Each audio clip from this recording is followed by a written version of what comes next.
Армысыздар жобасының көрермендері, із шығарылымның кезекті қонағы, антрополог зерттеуші, Цюрих университетінің докторанты Индира Алибаева. Қош келдіңіз, Индира. Біздің шақыртуымызды қабыл алғаныңызға рахмет. Мына біздің із көрермендеріне өзіңізді толығырақ таныстырып өтсеңіз. Рахмет, Айсұлтан, шақырғандарыңызға рахмет сіздердің. Менің есімім Индира, әлеуметтік антропологпын. Қазіргі уақытта Цюрих университетінде осы антропология бойынша докторантурада оқып жатырмын. Осы қорғауыма аз қалды. Жалпы өзім Өзбекстанның тумасымын. Өзбекстанның солтүстігінде Гагарин деген кішкентай, сондай советский городок, кеңес үкіметі уақытында құрылған қалада туылғанмын. Отбасыммен бірге, жоқ, отбасыммен емес, өзім жалғыз 2004 жылы оңтүстік Қазақстан облысы Мақтаарал ауданына көшіп өттім. Негізі мектепте оқуға келдім. Одан кейін жалпы отбасым 2006 жылдың соңына қарай 2007-нің басында Қазақстанға көшіп келді. Сіз келгеннен 3 жылдан кейін келді, Сонда, солай. Мен ата-анам көшіп келген кезде Алматыда, Казгуда оқып жүрген болатынмын. Жалпы сіз 15 жасыңызда көшіп келдіңіз, оңтүстік Қазақстан, өзіңіз айттыңыз. Жалпы сол мектеп өмірі қалай өтті, сол мектеп кездерінде бір ерекше еске алатын сәттеріңіз болса, сол туралы бір қысқаша айтып өтсеңіз. Мен 9 класты бітіргеннен кейін 10 сыныптан бастап сол Қазақстанға туыстарымның үйіне барып мектепте оқыдым. Бару мақсатым негізі біз 9-ды бітірерде ойлап жүретінбіз Қазақстандық университетке оқуға түсеміз деп. Мен Алматыға оқығым келетін, Алматыда. Сол 10 сыныптан бастап жаңағы ұлттық бірыңғай тестілеу бар ғой. Соған дайындалу мақсатында Қазақстанда оқуды отбасымызбен бірге барлығымыз ойласып шештік. Сіңліммен бірге өттік біз туыстарымның үйінде. Жалпы біздің өте шекараға жақын тұрғанбыз. Гагарин деген ол кішкентай ғана қалашық, Мақтаарал ауданының Жетісай деген кішкентай ол да қаласы бар. Сол жерге бір 10 километрлік дистанциядағы қашықтықтағы жер. Сол Мақтаарал ауданына, ауданды біздің туыстарымыз өте көп. Қазір кезге де тұрып жатыр. Туыстарымыздың үйіне біз кішкентайымыздан да барып жүретінбіз. Бірақ сол 10 сыныпта енді бірге жаңа сіңліміз екеуміз көшіп барып, сол жақтан білім алып, кішкене мектеп программасын үйренейік. Одан кейін бізге университетке түсуге, жалпы тестіге дайындалуға оңай болады деген мақсатпен көшіп өткен болатынбыз. Көшіп өткенде, жалпы оны көшу деп те айтуға болмайды. Біз мектеп, арасы жап-жақын мектеп уақытында жаңағы туыстарымыздың үйінде жүргенмен демалыс кезде тіпті 2 аптада бір рет үйге келіп тұратынбыз. Жалпы көшіп келгеннен кезде жаңағы Қазақстанға мектепке өткен кездегі енді алғашқы әсерлерімен бөлісетін болсам, мен жаңағы Өзбекстанда оқып жүрген кезде орта мектепті 9 сыныптан кейін бізде бір кіші бітіру кеші болады ғой, жаңа аттестатымызды аламыз. Сол кезде қызыл аттестатпен бітірген болатынмын. Сосын сол аттестатымды қолтықтап Қазақстанға келген кезде жаңағы мен барған мектепте тереңдетілген класс болатын. Сол тереңдетілген классқа барғым келді. Ең бірінші реакция есімде, Өзбекстанның қызыл аттестаты бізде қызылдың деңгейіне жетіспейді. Сіздерде білім деңгейі бәрібір кішкене төменірек қой деген реакция болып, мені жаңағы сыныпқа алмаған, тереңдетілген классқа. Бір жағынан енді сол кезде көңілім түскенмен, екінші жағынан ол бір маған мотивация болған сияқты. Жаңағы сен қайдан келгенің маңызды емес, жалпы ол адамға байланысты, қайда оқысаң да. Жаңағы келген классым мені жалпылама негізі жақсы қабылдады. Бір curiosity дейді ғой, бір қызығып, қандай адам, жаңағыдай Өзбекстанда қазақтар қандай екен деген сияқты бір оларда любопытство дейді ғой, үйлеріңде өзбекше сөйлейсіңдер ма, жаңағы осындай әншілерді танисың ба, бізде осындай әншілер бар Қазақстанда деген сияқты. Мені тіпті қазақстандық жаңағыдай мәдени өмірді көп білмейтін, жалпы Қазақстандағы өмірді көп білмейтін адам сияқты қабылдаған кездері болды басында. Уақыт өте келе олар да маған үйренді, мен де оларға үйрендім деп айтсам болады. Тамаша. Жалпы осы Қазақстанға көшу сіз үшін қалай болды? Мысалы, біздің ойымызша негізі посткеңестік елдерден келген осы қазақтар басқа Турция, Қытайдан келген елдерге қарағанда тезірек бейімделеді. Яғни бейімделу оңайырақ болады. Жалпы бұл процесс сізде қалай болды? Негізі, мүмкін посткеңестік елдерде тұрған қазақтарға жаңағы орыс тілін білу жағынан, кириллицаның өзін білу жағынан мүмкін оңай болатын шығар. Бірақ та мен айтар едім, негізі ол әр адамның, жалпы бейімделу процесі әр адамның бұрынғы Қазақстанды қаншалықты жақсы білді, Қазақстанда болды ма, ол жерде туыстары бар ма, ондай факторларда рөл ойнайды ол адамның бейімделуіне. Мысалы, мен өзімнің жағдайымды айтатын болсам, мен үшін Қазақстан ол жетісай болатын. Кішкентай кезімде, себебі біз жаңағы мектепке дайындалар кезде де, Өзбекстанда оқып жүрген кезде мектеп формасын алуға Жетісайдың базарына баратынбыз. Не болмаса той болады туыстарымызда. Ол кезде де біз Жетісайға барып тұратынбыз. Сондықтан да мен Мақтаарал ауданына көшіп өткен кезімдегі бейімделу бір қатты қиын болған жоқ. Себебі мен өзімді жалпы елмен емес, бір культурная зона дейді ғой, жалпы бір мәдени аймақ ретінде оның бәрін бір мәдени аймақ деп қарастырамын да.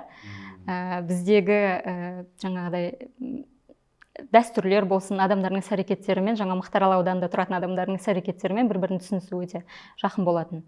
Бірақ та Алматыға көшіп өткенде көбіне қиындықтар болып жатады. Не болмаса, білмеймін, басқа Қазақстанның басқа аймақтарына барған кездеріне, солтүстік Қазақстан мысалы мен үшін мүлдем. Мен қазіргі кезде енді бірінші рет солтүстік Қазақстанды да тұрып көріп жатқан шығармын. Ол мүлдем бөлек. Мысалы, батыс Қазақстанға барсаң, не болмаса шығыс Қазақстанға барсаң, ол кезде енді меніңше қиындықтар болуы мүмкін деп ойлаймын бейімделуге. Жалпы жаңағы сұрағыңызға келетін болсам, посткеңестік аймақтан болудың бір жағынан жеңілдігі де бар, бірақ екінші жағынан ол сенің оңай бейімделіп кетуіңе гарантия да емес деп айтамын. Әр адамның өзіне байланысты. Әр адамның жаңағыдай experience деп айтады ғой, өмірлік тәжірибеңе де байланысты сияқты. Бейімделуіндегі айырмашылықтарға тағы бір себеп, мысалы, неліктен Қытайдан көшіп келген, Монғолиядан көшіп келген қазақтарға Қазақстан қиындау немесе таңсыз көрініп отырады, себебі оған жаңағы шекара факторы да рөл ойнайды. Мысалы, Монғолия мен Қазақстанның арасында шекара жоқ, дистанция жағынан да екеуі алыс, сондықтан да көп араласу болмаған шығар, бұрында келу болмаған шығар. Қытай мен де Қазақстанның арасындағы шекара меніңше оңай емес, кесіп өткенге, сосын бұл да бір маңызды рөл ойнайды деп ойлаймын. Ал Қазақстан мен Өзбекстанның арасы, мен есімде 2000 жылдарға дейін шекараны біз мүлдем сезбейтінбіз.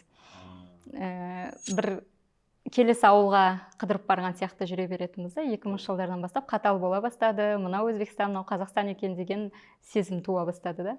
Жалпы осы Қазақстанға алғаш көшіп келген жылдарында бір қиыншылықтармен кездесіп, бір Өзбекстанға қайтқым келеді дейтін бір сәттер болды ма өміріңізде?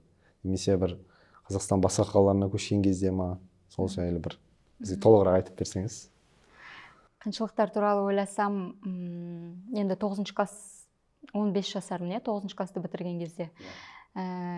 Кішкентай кезіңде жалпы басқа жерге барып оқу, туыстарыңның үйінде тұру, ата-анаңа бірден еркелеп, бірден жаңағы мәселең болған кезде бірден айтасың ғой. Ол кезде сондай заманда өмір сүріппін ғой, ол кезде телефон да болған жоқ. Звондап жаңағы қиыншылықтарыңды, не болмаса бір нәрсе керек болса бірден айтатындай. Қиыншылықтар болды. Жаңа жерге барған кезде барлық бір мектеп бөтен, ол жердегі оқушылар бөтен. Жалпы ол ауылда, мысалы, адамдар бәрі бір-бірін таныса, сені танымайды, сен ата-анаң кім екенін білмейді олар. Әдетте бір-бірін танып жүреді, пәленшенің баласы деген сияқты. Ал сені ешкім білмейді. Бір сондай кездер болды. Жалпы кішкентай бала ретінде басқа жерде оқып жүріп, үйіңді сағыну деген сияқты. Қалыпты жағдай деп ойлаймын. Қалыпты жағдай шығар. Меніңше сол кезде, сол периодтан өткеннен кейін Алматыға барған кезде, мысалы, мен үйді менің бірінші курстағы жаңағы курстастарым сияқты жылап жүрген жоқпын да.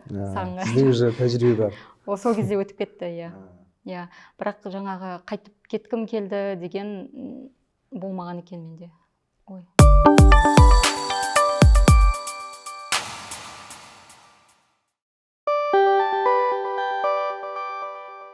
Жалпы осы сіз 2006 жылы Қазақ ұлттық университетіне қазақ тілі және әдебиеті мамандығы бойынша оқуға түстіңіз. Жалпы бұл университет біздің елімізде танымал, яғни жаңа қазақ тілі әдебиеті факультеті де, және осы танымалдылық сіздің таңдауыңызға рөл ойнады ма? Жалпы осы мамандыққа қалай келдіңіз, сол туралы айтып берсеңіз. 11 классты оқып жүрген кезде, тағы да ол кезде біз интернет қолданбаймыз, қандай университетке барсам екен деп ойланып жүретінмін, бірақ арманым сол грантпен оқу, мемлекеттік грантпен. Сол кезде біздің экономика деген сабақ болатын, бізде экономика пәнінің мұғалімі өзі Казгуда оқып келген. Сіз мектепте ма? Мектепте бізде экономика болды. Сол жылдары болды. Қазір бар ма жоқ па білмеймін. Қазір жоқ ондай сабақ. Сол сабақтан беретін апай, Гүлбахрам деген апай, өзі Казгуда оқып келгенін айтып беретін бізге. Казгу деген сондай тамаша университет, ол жерде жаңа университеттің кампусын жақсылап айтып беретін, жалпы студенттік өмірін, өзі сол жатақханада тұрған, соның барлығын айтып берген кезде мен Казгуға қызығушылығым ояна бастады. Одан кейін теледидар қарап отырамыз, сол жерде Алтын сақа деген бағдарлама болатын бұрында. Ол бағдарлама, ойлаңыз, 2005 жылдары Қазақстан арнасында жүретін бағдарлама, Санжар Керімбай жүргізетін. Осы бағдарламада қатысуға келген студенттердің барлығы, Алтын сақа ол ойын. Интеллектуалды ойын. Ол жерде жаңағыдай қазақ әдебиетінен, жырлардан сұрақтар келетін. Оған келген қатысушылардың барлығы өзіңізді таныстырып өтіңіз деген кезде, мен Әл-Фараби атындағы Қазақ ұлттық университетінің студентімін деп таныстыратын әртүрлі факультеттерден. Сол кезден бастап мен Әл-Фараби атындағы Қазақ ұлттық университеті, жалпы Казгу күшті университеттердің бірі екен ғой деп армандай бастадым. Жалпы филология факультетіне мен түсемін деп ойлаған жоқпын. Мен журналист болуды армандағым. Журналист боламын деп Казгуға барған кезде мамам екеуміз, бірақ біз қалай айтады, емтихан, творческий емтихан дейді ғой. Шығармашылық емтихан тапсыру керек екенін білмеппіз. Оның уақытын өткізіп алдық біз. Соңында сол құжат тапсыратын кезінде 1-2 күн тақалғанда ма біліп қалдық та. Одан кейін әдетте филология факультетінде оқығандар біледі. Филология факультетіне көбіне журналистикаға түсе алмай қалған адамдар келеді. Сосын олар айтады, жалпы филология факультетін оқыған адамдардың қайта тіл байлығы көбірек жоғарырақ болады, байырақ болады. Филологияны бітіріп те журналистикада жұмыс жасауға болады деген сияқты ақыл кеңестерін сондай кеңестерін беріп, сол кезде мен құжат тапсырдым. Тағы бір айтатын нәрсе, Казгуға емес, АГУ болмаса Қыздар педагогикалық университетіне тапсыр деген маған ұсыныстар болған туыстарым тарапынан. Мен сол кезде тұрып алғаным бар, былай қарасам 16 жастамын, бірақ жоқ, мен Казгуға түсемін деп. Табандылығыңыздың арқасында қазір сол Әл-Фараби бітіріп. Кішкентай болсақ та, кішкене бір нәрсені қалап тұрсақ, тұрып алу керек екен соны. Керемет. Жалпы осы Әл-Фараби университетіндегі студенттік шағыңыз қалай өтті? Бір ерекше еске алатын шақс деп ойлаймын негізі. Сол туралы бір студенттік шақ дегенде еске алатын бір сәттеріңіз болса. Казгу мен үшін Қазақстанның жан-жағынан адамдарды таныстырып, жалпы Қазақстанның түрлі түстілігін, әртүрлілігін ашқан университет болды деп айта аламын. Оған дейін мен мысалы оңтүстік Қазақстанда Мақтаарал ауданында тұрып, мен оралдық адамдардың қандай болатынын білмеймін. Қарағандының адамдары қандай болады, не болмаса жаңа Батыс Қазақстан, Шығыс Қазақстанның адамдары, соның барлығымен бір таныстырған. Жалпы негізі Алматы сондай мәдени қала. Барлық әртүрлі адамдарды жинайтын сондай қала. Ол жерде сен өзіңнің әртүрлі екеніңді қабылдайсың, қай жақтан екеніңді де қабылдап, оған мүмкін юмормен қарап та үйренесің. Себебі мен енді ол жаққа көшкен кезде шымкенттік бола бастадым. Себебі енді оңтүстік Қазақстанда мектепті бітіріп келгеннен кейін ол жақта мені шымкенттіктер деген категорияға кіргізіп жіберді. Сіз уже көшіп келген емес, шымкенттік болып кеттіңіз. Өте аз. Мен өзім былай айтып бермесем, көбіне енді қай жақтансың деп сұраған кезде оңтүстік қазақстаннанмын деп айтатынмын, бітірген мектебімді. Соны сұрайды, егер білетін болса ол жерді тағы да қазбалап сұрайды, білмейтін болса жалпы шымкенттік деген сияқты ары қарай қазбалап сұрамайды да. Ал Казгудың менің өмірімде алған жалпы рөліне келетін болсам, негізі университеттің бір біздің өмірімізде алатын рөлі ол сені қалыптастырады деп ойлаймын. Қаншалықты біз ол жерде алған теориялық білімімізді өмірде қолдандық, оның бір кішкентай процентін қолданатын шығармыз, бірақ ол бір әлеуметтік, бізді әлеуметтендіру бойынша өте үлкен рөлді ойнайды. Мысалы, менімен бірге оқыған группаластарым қазір әрқайсысы бір өзінің саласының маманы, жан-жақта жұмыс жасап жүр, жетістіктерге жетті. Олардың өзінен біз үйренетінбіз. Ол мысалы менен бір нәрсе үйренсе, мен одан үйренемін деген сияқты. Сосын осы қазақ тілі мен әдебиеті мамандығында оқыдым ғой. Өте қызықты мұғалімдер болатын. Қазақ тіліне бір үңілу кезі сол кезде басталған шығар. Жалпы мен тілге бейімділігім мүмкін кейін қазақ тілінің жалпы тілді солай кәсіби түрде үйренгендігімнен болған шығар деп ойлаймын. Сол филология факультетінде оқып жүргенде мен тек қана жаңағыдай достар арттырып қана қоймай, филологияны тереңірек түсіне бастадым да. Бізде өте мықты профессорлар болатын. Әсіресе есімде қалған пәндердің бірі түбіртек деген сабақ болатын. Иә, Берікбай Сағындықұлы деген кісі беретін. Ол түбіртекте біз жалпы сөздердің логикасы қазақ тілінде бар бір сөзбен басқа бір тілде бар сол сөздердің қарым-қатынасы туралы айтып беретін еді. Екеуінің бір логикалық қатынасын тауып беретін. Негізі ол өте спорға толы пән, сабақ, бірақ та осындай спорлар арқылы сен басқа тілдердің де сөздерін үйренесің, логикасын түсіне бастайсың. Сосын екінші бір сабағымыз қазақ сөздерінің уәжділігі деген. Оның ішінде жалпы қазақтың сөздері қалай шықты, қалай пайда болды. Талдап отыратынбыз біз жай ғана мысалы, білмеймін, үстел дейміз ба, енді орыс тілінен алынған белгілі ғой. Жалпы бір қазақ тіліндегі бір сөзді алып аламыз да, ол сөздің түбірі, мағынасы қандай болуы мүмкін, қайдан шықты, неліктен біз мысалы ит өлетін жер деп айтамыз, оның мағынасы қайдан шыққан, қазақтардың қашықтық туралы түсініктеріне байланысты айтылған да. Бір көзіңді ашып жұмғанша деп айтамыз ғой.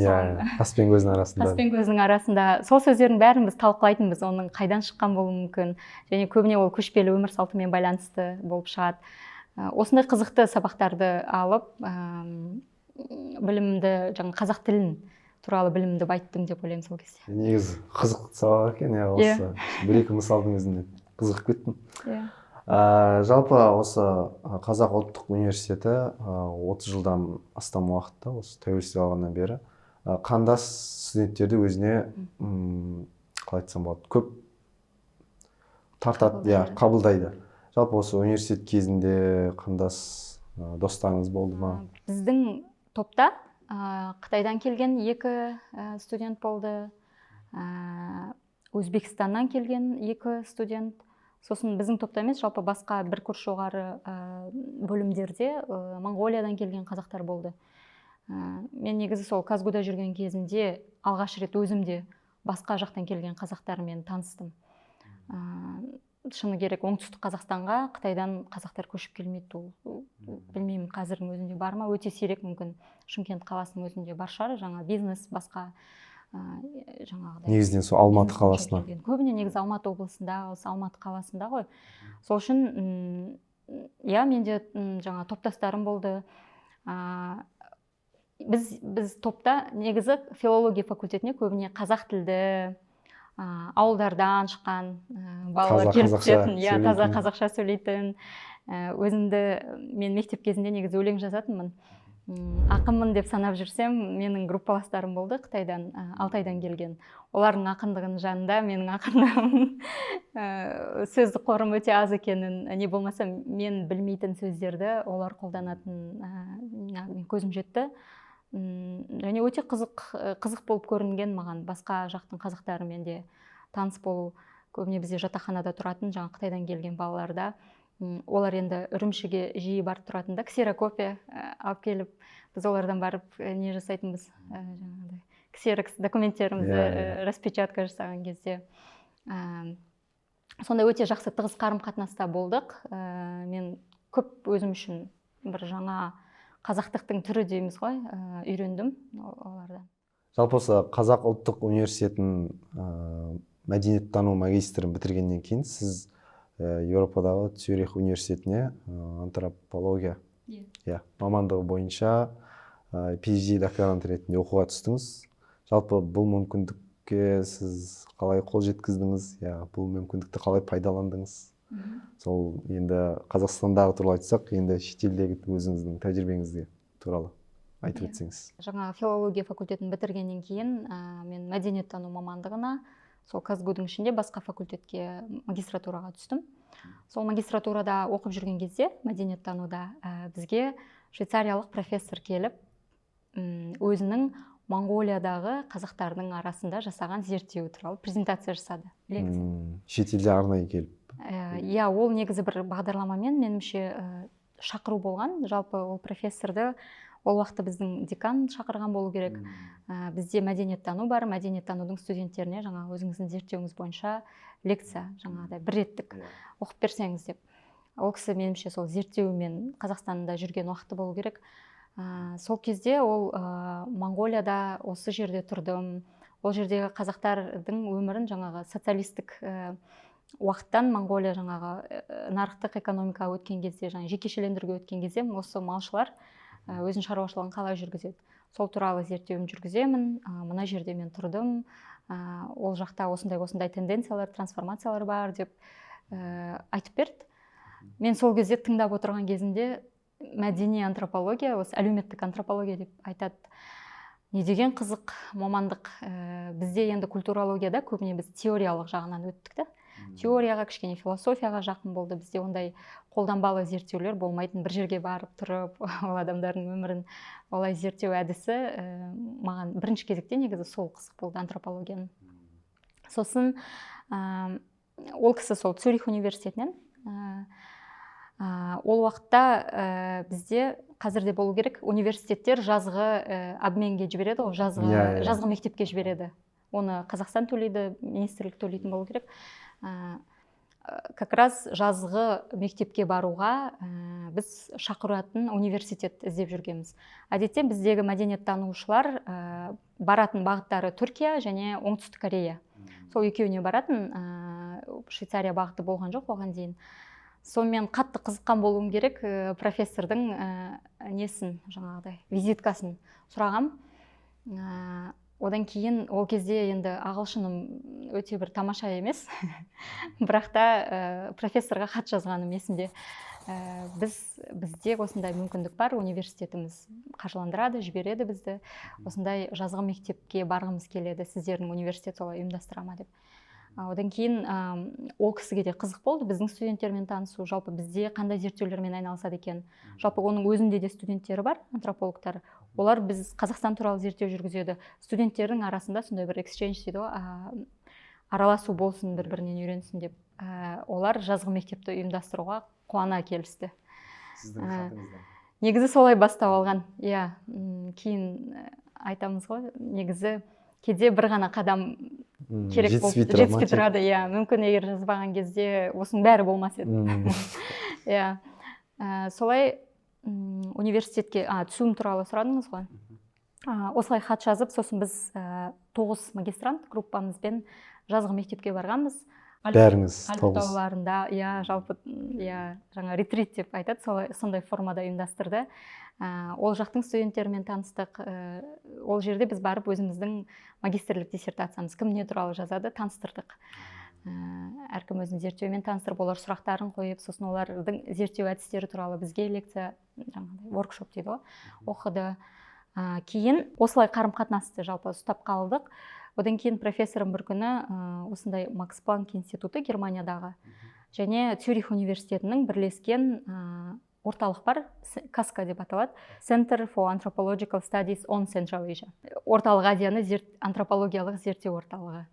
Осы орталықтың алғашқы жобасы Орталық Азиядағы өзбектер.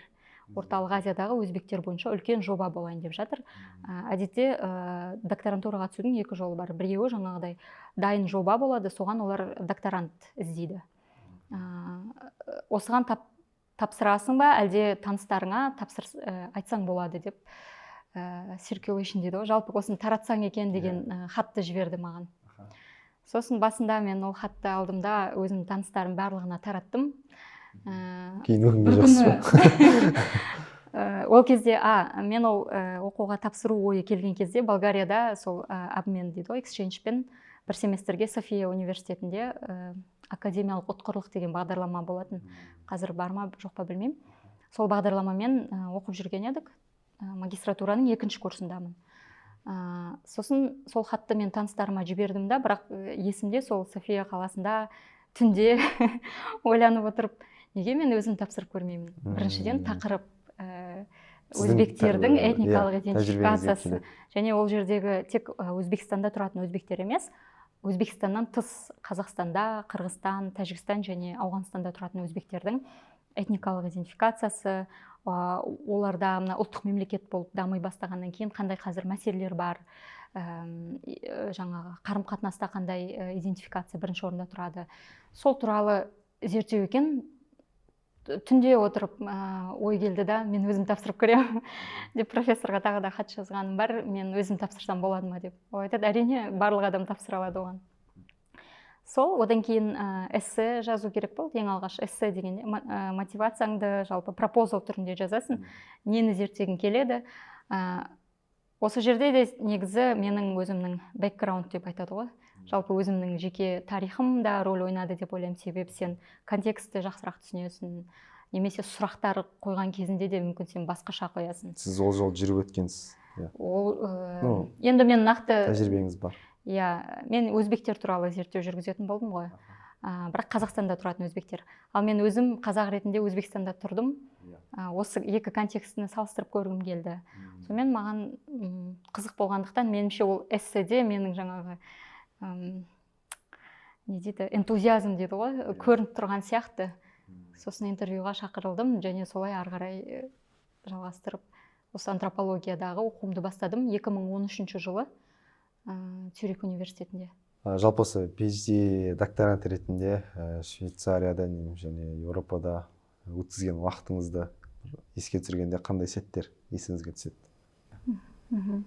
Негізі мен программам туралы кішкене айтып берсем, менің жаңағы жобамыз, біздің ол Германиядағы Макс Планк институты бар, әлеуметтік антропология бойынша. Германияның Халле деген қаласында орналасқан. Солмен Цюрих университетінің антропология департаментінің біріккен жобасы. Сол үшін менің Европадағы өмірім Цюрихпен, Германиядағы Халле деген қаланың ортасында өтті. Енді көпшілігін Германияда, себебі ол институт, ғылыми зерттеу институты, ол жерде көбіне диссертацияң жазумен айналысасың, ал Цюрихте ол университет болғандықтан көбіне презентациялар жасап, жалпы сабақ алып, сол жағынан уақыт өткіздім. Екеуін салыстырғанда енді көпшілік уақытым менің Германияда өтті, бірақ та Цюрихте мен үшін бөтен қала емес. Ал енді естеліктеріме тоқталатын болсам, жалпы неше жыл болдыңыз? Жалпы 7 жыл. 7 жыл уақыт. Естеліктеріме келсем, негізі екеуін көп, естеліктер өте көп. Және Германияда да, Цюрих қаласында да болған кезде бір өзіндік қызықты сәттер болды да. Бірақ мен Макс Планк институты туралы айтқым келіп тұр, қазір көбірек, себебі қатты бір есімде қалған, көп уақытымды өткізген жер ол Халле қаласы. Халленің ішіндегі сол Макс Планк институты. Ол Шығыс Германияда орналасқан кішкентай ғана қала. Бұрында ГДР, жаңағы Германияның Демократиялық Республикасының бөлігі болған. Ол жерде негізі көбіне неміс тілді халық тұрады да. Біздің институт, Макс Планк институты бір арал сияқты интернационалды. Ағылшынша өтті. Бізде докторантураның тілі ағылшынша. Сыртқа шықсаңыз немісше ме? Сыртқа шықсаң немісше сөйлейсің, себебі күнделікті өмірде халқы көп сөйлей бермейтін. Жастардың арасында болмаса, үлкен кісілер мүлдем сөйлемейтін, себебі оларда мектеп кезде бұрында орыс тілі тереңдетіліп оқытылған, бірақ кейін олар орыс тілін ұмытып кеткен. Әдейі ұмытты ма, сөйлегісі келмейді орысша. естеліктеріме келсем, Макс Планк институты, мен айтам, өзім үшін Африканы ашқан шығармын сол институтта жүрген кезде. Оны қазір айтып беремін, түсіндіріп. Бізде мен жұмыс жасаған департамент Integration and Conflict, интеграция және конфликт деген департамент, ол көбіне профессор болды, Гюнтер Шлей деген, ол Африканы зерттеумен айналысатын. Африканың ішінде де жаңағыдай батыс, солтүстік батыс, солтүстік шығыс, солтүстік батыс Африка. Солтүстік батыс, яғни Африканың жоғарғы жағын деп айтайық. Алжир сол жақтар ма? Оныкі Кения, жаңағы Судан деген, Эфиопияны зерттейтін. Жалпы Африканың сол солтүстігінен, шығыс батысынан, өте көп менің орталығынан да әріптестерім болды. Біз мысалы Қазақстанда жүрсек, немесе басқа жерде, ол жердегі ішкі мәселелерді біле бермейміз ғой. Мысалы, онда да көшпелілікпен айналысатын тайпалар бар. Олар қазірге дейін әлі көшпелі өмірді сүреді. Оларда да біздегі сияқты рулар бар. Соның бәрін үйренген кезінде таңғаласында қаншалықты біз вообще әлем, адамдар, мәдениет соншалықты әртүрлі, сонымен қоса бірдей. Ұқсас нәрселер көп. Ол жақтағы да үйлену туралы, мысалы, еңбектер жазған авторлар бар. Жалпы менің жаңа әріптестерімнің арасында, мысалы, біз білмейміз, ол жерде Какума деген қала бар. Ударениені дұрыс қойдым ба жоқ па білмеймін. Үлкен refugee camp, босқындар лагері бар, я. Ол жерде өмір сүретін адамдардың өмірі күтумен өтеді. Ол жерде сен уақытша сені белгілі бір мемлекетке немесе қалаға бір тыныш, қауіпсіз жерге жібергенше сен күтесің ғой. Бірақ кейде сен күтумен бүкіл өмірің өтіп кетуі мүмкін. Сол жаңағы лагерде барып зерттеу жүргізетін менің әріптестерім болатын. Не болмаса Африкада мысалы HSET деген система бар екен да. Ол деген адамдар белгілі бір жастан келесі бір жасқа өткен кезінде бір мәдени ритуалдар арқылы және топ болып бірге өтеді. Оның барлығын мысалы бізге түсіну қиын. Ана жақта саған әріптестерің апта сайын бізде презентациялар жасайтын. Әр докторант өзінің зерттеу тақырыбын тапқан findings дейді, тапқан жаңалықтарын бөлісетін, аргументтермен бөлісетін. Қандай алға жылжу бар сонда?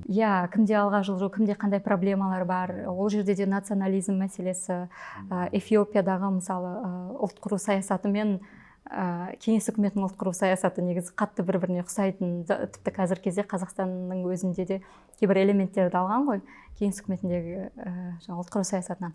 Оның ұқсастықтарын мысалы тапқан кезде мен өзім таң қалдым. Жалпы осы Макс Планк институт туралы ойласам, өте көп, оларды өмірде бар деп ойламайсың, бір үлкен танымал кітаптар болады ғой. Сол кітаптардың авторлары институтқа келіп лекция оқыған кезде болады ғой, кітаптың өзі аңызға айналып кетеді, адам аңызға айналып кетеді, сен ойлайсың, ол бұрында өмір сүргенде, қазір мүмкін ол тірі емес шығар деп. Сол кісілермен алдыңызға сабақ беріп жүр. Сол кісілермен тілдес болып, дискуссияларына қатысып, жалпы апта сайын ол жерде әлемде болып жатқан тенденциялар, неше түрлі қызықты бір мәдени концептілер туралы сөйлеседі, соны талқылайды, бір-бірімен қызу дебатқа түседі. Сол сәттер есімде қалған. Цюрих университетінде жүрген кезінде де бізде мүмкіндік беретін өзіңнің ұнатқан жаңағыдай еңбектерін оқитын профессорды шақыруға, студенттердің атынан ұсыныс тастауға болатын еді. Оны коллоквиумдар деп айтады, апта сайынғы бір лекциялар сериясы болатын.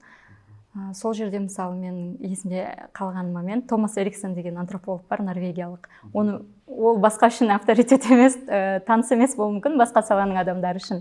Бірақ антропология саласында ол өте өнімді, көп еңбек жазған сол скандинавиялық автор.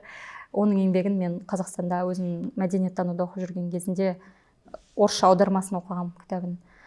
Сол кісіні ұсынған болатынмын. Одан кейін ол келіп, өзінің лекциясын оқыды, ана жер енді аншлаг болған, адам көп, аудитория. Жалпы Европадағы оқуым туралы айтсам, өте көп, қалай айтады, теорияларды шығарған адамдармен сөйлесу, тілдесу, жалпы ғылымға, әлеуметтік ғылымдарға бір тереңдеп сіңу уақыты деп айтушы едім. Жалпы енді сіздің қазіргі мамандығыңызға кірсек, жалпы антропология деген не, жалпы ол ғылым немен айналысады, сол туралы бір айтып берсеңіз, негізі осы сұрақты бағана қою керек еді. Иә, айта беріңіз. Менен сұрайды адамдар, мамандығың қандай, кім болып жұмыс жасайсың? Антропологпын десем түсінбей қалады. Ол не, қандай деп басынан сұрау мүмкін, не болмаса археология сияқты жаңа сүйек қазбалармен айналысасыңдар ма дейді. Жоқ, антропология, антро деген адам және логос білім, яғни адам туралы білім дегеннен шыққан, бірақ та біздікі әлеуметтік антропология ғой. Әлеуметтік антропология адамды қоғамның ішінде зерттейсің. Яғни, қараңыз, белгілі бір жерге бардыңыз, ауылға бардыңыз, білмеймін, қалаға бардыңыз, сол жерде адамдар қалай өмір сүріп жатыр? Олардың күнделікті өмірінде не болып жатыр? Мысалы, сіз, білмеймін, курьер болып жұмыс жасауыңыз мүмкін, оның өзінің қиыншылықтары болады. Сонымен антрополог алады да курьерлердің жұмысындағы прекарити деген ұғым бар, бір белгісіздік деген сияқты тақырыпта зерттеуін жасауы мүмкін. Не болмаса сіз жаңа қандас дегенге келсек, қандас ретінде Астана қаласына көшіп келдіңізде бизнес ашқыңыз келді. Бірақ та сізде өте көп қиыншылықтар бар. Антрополог алады да осы жаңағыдай басқа елден көшіп келген мигрант адамдардың өміріндегі қиыншылықтар. Егер ол мигрант адамның кімдігінде қазақ деген болса, оның қиыншылықтарымен, мысалы, бұл жерге Ресейден көшіп келген адамның қиыншылықтары бірдей ма, жоқ па деген сияқты, жалпы адамның өмірінде болып жатқан әртүрлі процестерді зерттейді. Оның ішінде де жеке-жеке тақырыптар бар әртүрлі. Мысалы, медициналық антропология деген бар. Ол деген біздің өзіміздің денемізге қарым-қатынасымыз, ауырған кезде біз не жасаймыз? Жаңа тәуіпке барсаң, ол да бір жаңа бөлек бір практика адамдардың арасындағы. Молдаға бару, немесе көз тиюге сену деген сияқты. Оны бір жеке сала ретінде алып зерттейтін антропологтар бар. Экономикалық антропологтар бар. Олар, мысалы, бізде кеңес үкіметі болды ғой.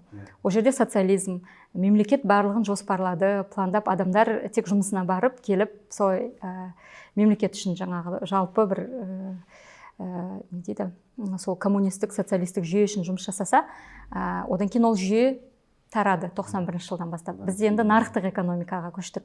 Осы нарықтық экономикаға көшкен кезде адамдар енді әбден бұрында мемлекетте жұмыс жасап үйреніп қалған адамдар өздері тырмысып, өздері жаңа бір бизнес ашуы мүмкін, жаңағыдай өмірінде көп өзгерістер болады да.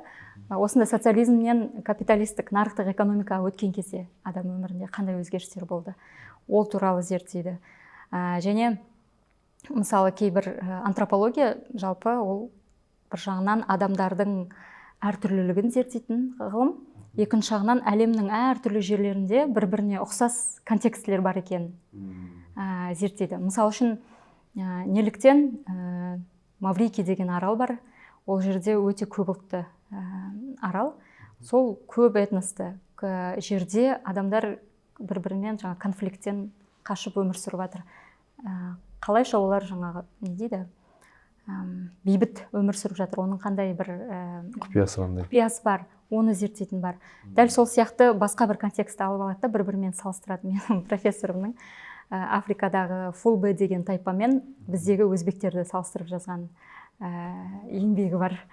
Мен өзімен алып келдім, ол кітапты кейін көрсетем.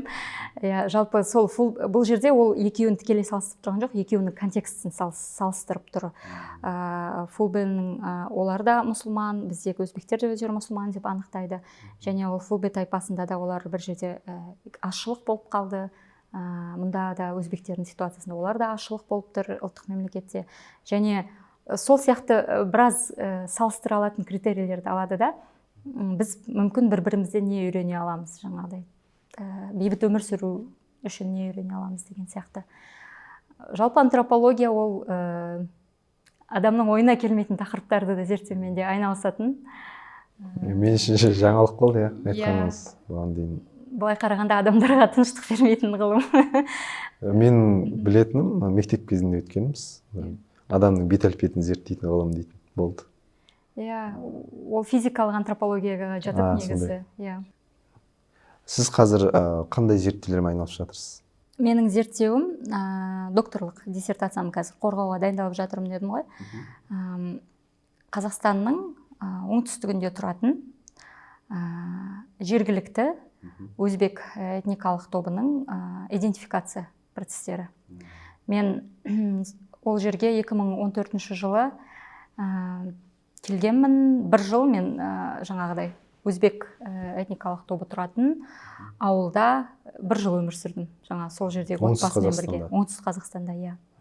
Антропологияның бір ерекшелігі, сен жаңағыдай опрос жасап, 1-2 сауалнама жасап кету, ол саған бір нақты, қалай айтады, объективті бір бермеуі мүмкін да, жағдайды көрсетпеуі мүмкін.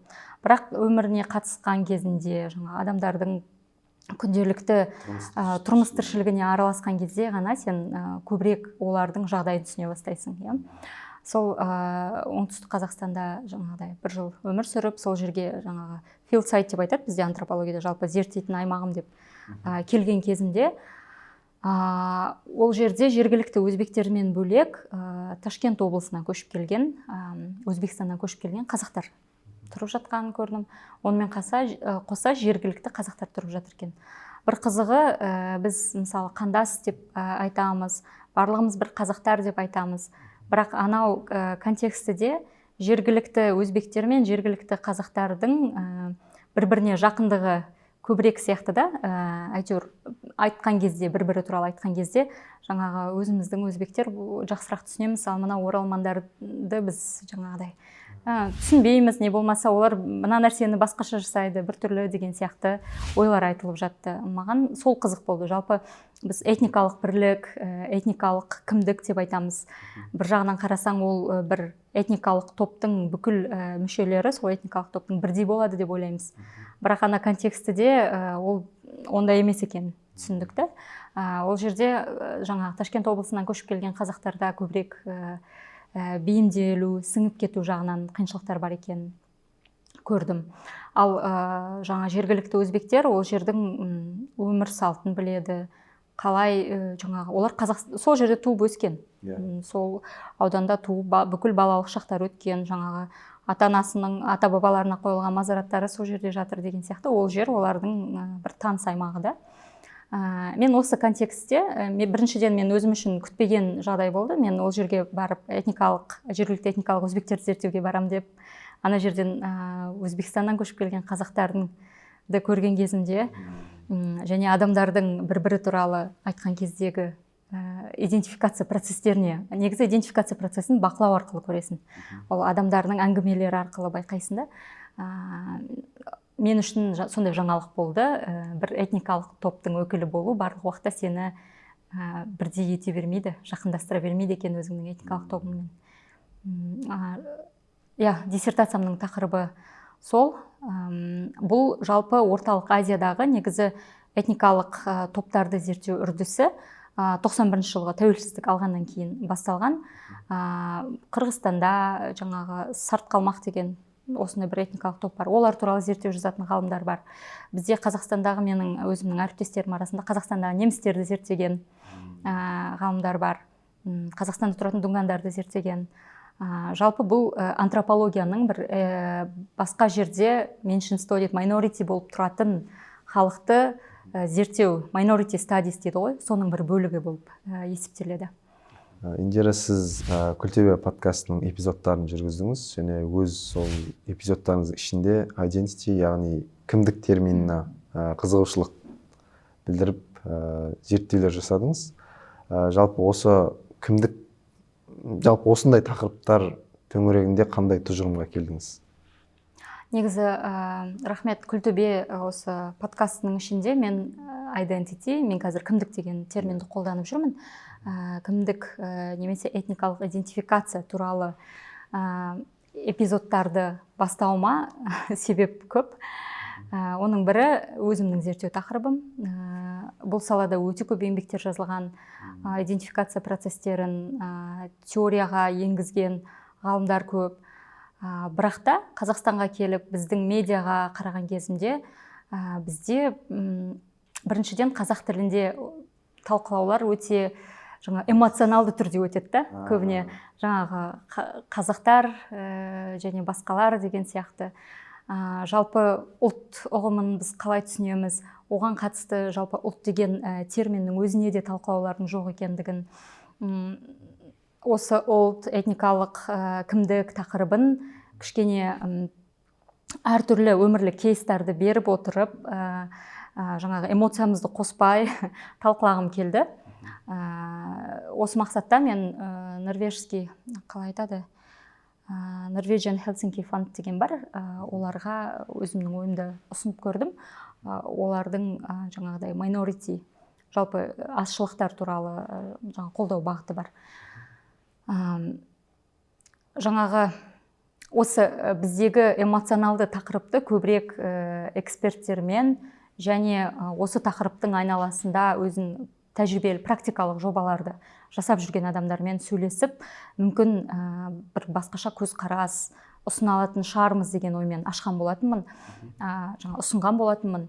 Бұл подкасттардың енді әр қайсысын шығарғаннан кейін біз қарап отырамыз, қалай бөлісіп жатыр, ол туралы адамдар не айтып жатыр, астындағы комментарийлерді оқимыз.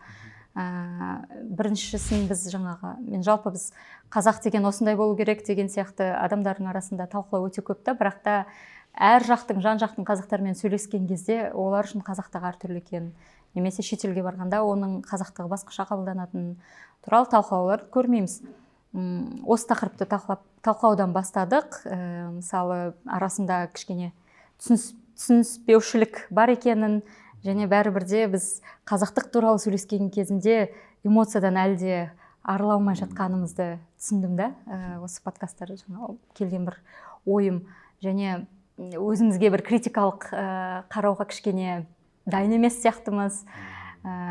Өзің туралы жаман айтуға болмайды, не болмаса қалыптасып қалған бір пікірді сынауға болмайды деген сияқты көзқарас бар екен. Және бұл подкасттан негізі жалғастырғым келеді ары қарайда. Мүмкін кішкене бір басқа тақырып аймағында, бірақ осы идентификацияны алып, біздің мысалы кейінгі шығарылымдардың біріне сіздер із жобасы келдіңіздер. Ол да өте көп адамдар тарапынан жаңағыдай отклик дейді ғой. Адамдар тарапынан реакцияны тудырды, қолдау тапты. Мысалы, бізге жазған адамдар болды, мен де өзімнің тарихымды, историямды айтып берсем бола ма деген сияқты, маңызды тақырыпты талқылапсыз деген сияқты. Бір жағынан мысалы біз бәріміз бір қазақпыз дейміз де, кейін қандас болып келген, немесе басқа жақтан көшіп келген қазақты өзіміз қабылдамай жатамыз. Себебі ол біздің миымыздағы қалыптасқан қазақтық критерийіне сыймай отырады да, жоқ, көшіп келген ғой деген сияқты. Және көшіп келген қазақ деген ол қандай қазақ? Ол туралы жаңағы негативті ассоциациялар көбірек па, немесе позитивті ассоциациялар көбірек па? Жаңа негативті ассоциациялар болса егер, ол неліктен? Оны неге сүйеніп айтып отырсыз? Жалпы бұның бәрі талқылану керек деп ойлаймын. Және бір жауып тастаған, ешкім былай ашқысы келмейтін тақырып сияқты көрінді да маған. Осы мақсатта жалпы осы тақырыпқа кішкене бір басқаша көзқарастарды берейік деген мақсатта жүргізген болатынмын осы подкасттарды. Подкасттың жалғасын таба берсін. Рахмет. Жалпы осы сіз осы подкаст жүргізу бағытында көптеген зерттеуші мамандармен жұмыс жасадыңыз. Және оның ішінде осы Paper Lab сараптамалық орталығында жаңа сарапшы жасау деген бағдарламасын тәмамдағаныңызды естідік. Жалпы осындай мүмкіндіктер туралы, айналаңыздағы адамдар туралы бір айтып өтсеңіз. Рахмет байқағандарыңызға. Негізі мен Қазақстанға келгеніме қазір 2 жылдан асып жатыр. Пандемия уақытында келдім ғой. Келгеннен кейін, Европадан Қазақстанға келгеннен кейін мен бір орта іздедім өзіме. Себебі жаңағы айттым ғой, Макс Планк институтында біз неше түрлі әлемде болып жатқан оқиғалар талқылаймыз, оған әркім өзінің бір аргументін айтады, анализін береді. Мына жаққа келген кезінде мен 1 жыл үйде болдым, себебі пандемия уақыты. барлық қала жабылып қалды да, тек күнделікті өмірім бір тұрмыстың айналасында болып кеткен сияқты болды. Bir жағынан ол маған керек болған шығар. Біраз уақыт академияда жүргеннен кейін бір кішкене slow down деп айтады ғой оны. Бір демалыс уақыты. Бірақ екінші жағынан мен бір өзім шөлдеген сияқты болдым. Осы қазақстандық академиялық орта, Қазақстандағы бір ғылыммен айналысып жүрген адамдар, зерттеушілер туралы, олардың жұмыстары туралы білгім келді, танысқым келді. Осы Алматыға көшіп келгеннен кейін орта іздедім өзіме. Сол уақытта менің негізі ең алғашқы қазақ тілді орталар туралы бізде жаңа әртүрлі көзқарас бар ғой. Қазақ тілді орта, олар ғылыммен айналыспайды, айналысса да өте пафосына сөйлейді деген сияқты, не болмаса бір сапалы зерттеулер жүргізбейді деген сондай стереотип бар бізде. Менің бұрында Казгуда бірге оқыған, енді бір жылдар оқыған жоқпыз, жалпы осы Казгуды бітірген түлектермен енді біз қарым-қатынасымыз бар, анда-санда жаңа жағдайымызды сұрап біліп тұрамыз. Қазір менің әріптесім Шалқар өзінің ойын айтып, мені шақырды, айтады, осында қазақ тілінде сараптама жүргізетін орталық және аналитикалық мақалалар жазу, жалпы дискуссияларды жүргізу мақсатында жалпы қазақ тіліндегі ғылым бір жоқ сияқты. Және ол бір ашық тұрған, мысалы Paperlab орталығы бар, олар өте тамаша зерттеулер жүргізеді. Қазақша жүргізеді, дискуссияларын жүргізеді, бірақ көпшілік олар қазақ тілінде де жүргізеді, бірақ көпшілігі орыс тілінде сияқты. Бізде сол сияқты, сол әріптестерімізбен бірге жалпы қазақ тілінде осындай сараптамалар жүргізетін орталықты ашсақ және қосыласың ба деп сұраған болатын. Мен ол ұсынысқа қуана келістім. Біз қазір 1 жылдан асты әртүрлі дискуссияларды жүргіземіз. Жаңа Күлтөбе подкастын аштық, онымен қоса жаңа зерттеулерімізді жариялаймыз. Біздің зерттеулеріміз негізінен қазақ тілінде жарияланады. Және Алматыда мен өте көп қызықты адамдармен таныстым. Мысалы, қазір Еркін адамдар деген жаңа топ бар. Еркін адамдар деген ол жалпы ерікті түрде жиналып тұратын адамдардың, жастардың тобы. Көпшілігі сол Алматы қаласында тұрады және бізде қоғамда болып жатқан оқиғаларға бейжай қарамайды. Еркін адамдарда сол әр негізі жексенбі күніне қазір ауыстырды, демалыс күндері таңғы шай өткізіп тұрады. Осы таңғы шайларға бара бастадым. Ол жерде де неше түрлі тақырыптарды талқылайды. Келген мысалы спикерлер, балалар кедейлігі бар екен Қазақстанда, оны қалай есептейді мысалы. Не болмаса жаңа этникалық, этносаралық конфликтілерге қатысты қандай көзқарас бар, мысалы Мұхтар Сеңгірбай деген кісі болды. Осы этносаралық конфликтілер талқылайды, қазақтың тойларын талқылады. Жалпы Алматыда жүрген өзінің бір зерттеу тақырыбы бар, немесе өзінің саласындағы мықты адамдарды шақырып, олардың жұмысы туралы үйрену. Осы адамдармен тағы басқа. Сосын Тамаша жыл деген негізі подкаст болады қазақ тілінде. Қазір уақытша тоқтап тұр, Талшын деген. Сол Тамаша жыл подкастының жүргізушісі қазір ол Эстонияға докторантураға кетіп қалды. Талшынмен де бірге біз қазақ тілінде сондай кітаптарды оқимыз да, талқылаймыз. Осы адамдармен жалпы танысып, менің Алматыдағы өмірім кішкене бір қызықты бола бастаған сияқты, және мен өте қуаныштымын. Бізде өте белсенді, азаматтық жағынан белсенді, жаңағы болып жатқан саяси өзгерістерге де өзінің ойын қаймықпай айтатын, және қалай айтсам екен, критикалық, ойлап, барлық нәрсеге альтернативті қарай алатын адамдармен танысқаныма, сол ортаның бір бөлігі болғаныма мен қуаныштымын. Жалпы осының барлығы 1-2 жылдың көлемінде орын алды. Осы соңғы 1 жарым жылдың ішінде орын алды. Қызық.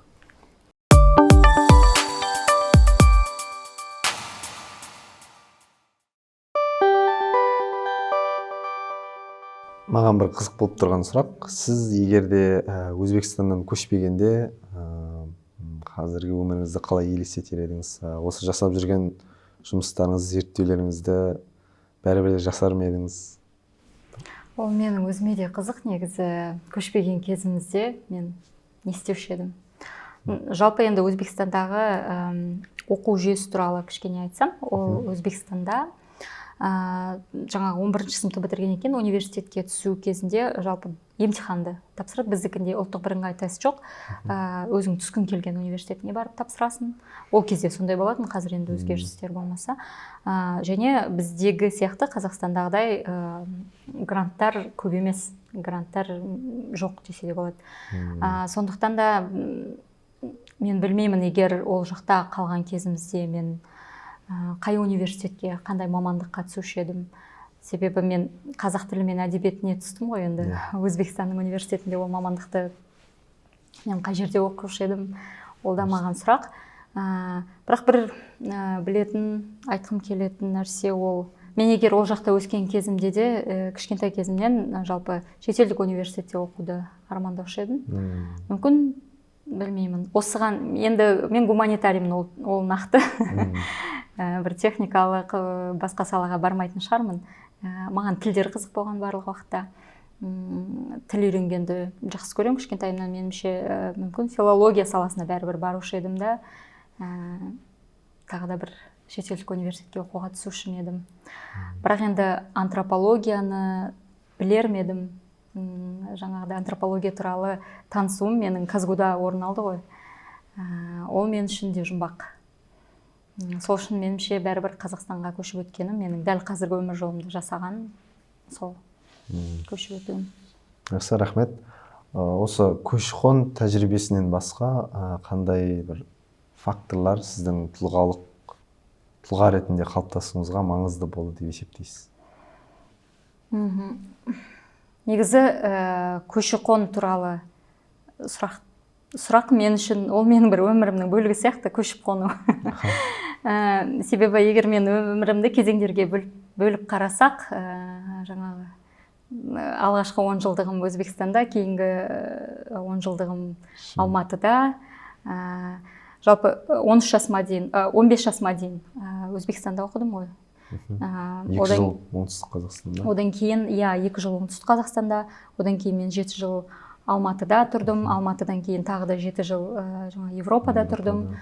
Одан қайтып келіп, қазір жартылай Алматыда, жартылай Астанада. Жалпы мен өмірімде өте көп орын ауыстырған адам екенмін да. Кейде менен қай жақтансың деп сұраған кезінде, Шымкенттемін деп айтамын, себебі менің ата-анам қазір сол жақта тұрады. Бірақ та егер Шымкент туралы бір детальды түрде көбірек сұрақтар сұраған кезде, мен ол сұраққа қалай жауап беретінді білмеймін, себебі Шымкенттің өзін мен өте аз білем. Менің енді қалыптасуыма, меніңше осы жерді көп ауыстырып тұруым, менің бір кішкентай бөлігім жаңағыдай Европада тұрғандықтан сол жақтағы кейбір құндылықтарды алып алған шығар. Және өзім өскен жер, жаңағы Гагарин деген қалада толдым дедім ғой. Ол жерде менде үлкен бір ізді қалдырды. Және Алматыдағы менің ортам, араласатын оқыған жерім, маған сабақ берген мұғалімдерім, барлығы да үлкен бір меніңше үлесін қосып кетті менің қалыптасуыма. Және ата-ана меніңше өмір бойы саған үлесін қосып тұрады өзіңнің қалыптасуыңа, себебі әліге дейін менің ата-анамның жаңағыдай қанша жерден сен үлкен ересекпін деп санасаң да айтары бітпейді. Барлық уақытта сөйлескен сайын, әңгімелескен сайын олардан жаңа нәрсе үйреніп тұрасың. Келесі сұрақ, адамның өткені қазірге әсер ететіні белгілі. Сіздің осы болашаққа көз жүгіртсек, осы сіздің болашақта жеке өміріңізге және кәсіби жолыңыздағы армандарыңыз қандай? Рахмет. Өткенім әсер ететін бір нәрсе, негізі мен армандарымның бірі өзім көшіп кетіп қалған, жаңағы Гагарин деген жерді айттым ғой. Сол жерде қайтадан барып, ол жердегі өзгеріс туралы этнографиялық, антропологиялық фильмдер болады, түсіру. Себебі бізде біз миграция жасап арқылы өзімізде біраз тәжірибе жинақтай бастаймыз, бір ой түйе бастаймыз. Онымен қоса, негізі жерлерде, ол басқа жерден ауыспаса да, оның да басынан өткізетін тарихы болады. 2000 жылдар кезіндегі менің бейнемде қалып кеткен жаңағы жер, елді мекен қазір барған кезде қандай? Жаңа қаланың ортасында Юрий Гагариннің ескерткіші болатын, былайынан каскасын ұстап тұрған. Мысалы, қазірге дейін ол бар ма? Жалпы қаланың инфраструктурасы қалай өзгеріп жатыр? Ол инфраструктураның өзгеруіне, қаланың негізі әр жердің бір өзінің атмосферасы болады, иә? Оған адамдар қалай әсер етеді екен? Бұрын тұрған адамдар, себебі ол жерде мен білуімше бір 80-90% қазақтар көшіп кеткен. Өте көп қазақтар тұратын. Қазір көшіп кеткен, мысалы қазіргі кезде Өзбекстанның ішкі жеріне көшіп келіп жатқан адамдар қандай өзгерістерді алып келді? Жалпы сол туралы этнографиялық фильм түсіргім келеді. Және осы антропологиялық мамандығымның әсері шығар, мен енді өңірлерді тануға қатты қызығам. Шымкентке келгеннен кейін де Шымкент әлі мен үшін толықтай бір ашылмаған өңір болып қалды да. Шымкенттің өзінде де, қаншама қаланың өзінде де қызықты жерлері бар екен. Аралап шыққым келеді. Бізде кезінде гүлденіп тұрған, колхоз болған, бірақ қазіргі уақытта тастанды болған жерлер, елді мекендер өте көп Қазақстанда. Соларды аралағым келеді. Қазақстанның шығысы, батысы болмаған бөліктерінде болғым келеді. Енді ол менің көбіне жеке бір қалауларым шығар. Ал мамандығы жағынан енді осы антропология саласын кішкене Қазақстанда да бұл қандай сала, немен айналысады деген фазадан енді зерттеулер фазасына кішкене ауыстыруға үлесімді қосу, зерттеулермен айналысу. Рахмет, армандарыңыз орындала берсін. Рахмет. Жобамыздың қорытынды сұрағына да келіп қалыппыз. Біз осы іс жобасының әр қонағына арнайы дайындаған дәстүрлі сұрағымыз бар. Сіз өз отбасыңыздың шежіресін білесіз бе? Иә, рахмет. Мен өзімнің отбасымның шежіресіне және тарихына қатты қызығам. Мен үнемі әкемнен де сұрап отырамын, біз қай жақтан келгенбіз, ол жаққа қайдан келіп қалғанбыз деген сияқты. Өкінішке орай, мен атам кішкентай кезімде қайтыс болып кеткен. Өзімнің отбасымды білу, ол туралы айтып беретін адамдар менде аз болды. Жалпы жаңа әкемнің шыққан жері ол Сырдария өңірінде, оның ішінде жаңа Өзбекстан жақтағы бөлігіндегі тұратын наймандар, оның ішінде Бағаналы найман, Бағаналы найманның ішіне кіретін Ибескі деген атадан тараған кісілер. Жақсы, рахмет, Динара ханым. Бүгінгі сұхбатымыз қызықты болды деп ойлаймын. Осы сұхбатқа келіскеніңізге көптен көп рахмет. Сіздерге шақырғандарыңызға рахмет. Және осы жерде мен қосып кеткім келетіні, негізі мен қазір сіздің менен сұраған сұрақтарыңызды өзім антрополог ретінде зерттеуім кезінде адамдардан сұраған болатынмын. Және көпшілік адам барлық кезде сенімен сөйлесуге, барынша өзінің өмірлік историясын, тарихын айтып беруге дайын емес. Бірақ та осы зерттеуіме қатысып, өзінің өмір тарихымен бөліскен және зерттеуіме үлес қосқан, қанша жерден мүмкін өзімнің жеке тарихым ғой деп қиналып тұрса да, бірақ та менің зерттеуіме үлес қосу мақсатында ашылып сөйлескен үшін, менімен сөйлескен үшін сол кісілерге мен рахметімді айтқым келеді. Осы сіздердің подкаст ба? Рахметімді айтқым келеді. Осы сіздердің жобаларыңызды пайдалана отырып, және көбірек адам өзінің негізі историясын дейді, өзінің өмір тарихын айтса, мүмкін өзіне ұқсас басқа да адамдардың бар екенін көрсе, бізде қоғамда кейбір таптаурындар шешімін табар деп ойлаймын. Рахмет. Рахмет. Сұхбатымыздың соңына да келіп жеттік. Тағы да бір шетелден көшіп келген қазақтың өмір жолымен таныстық. Сұхбатта бізбен бірге соңына дейін болғандарыңызға рахмет. Іс жобасының келесі бөлімдерінде көріскенше.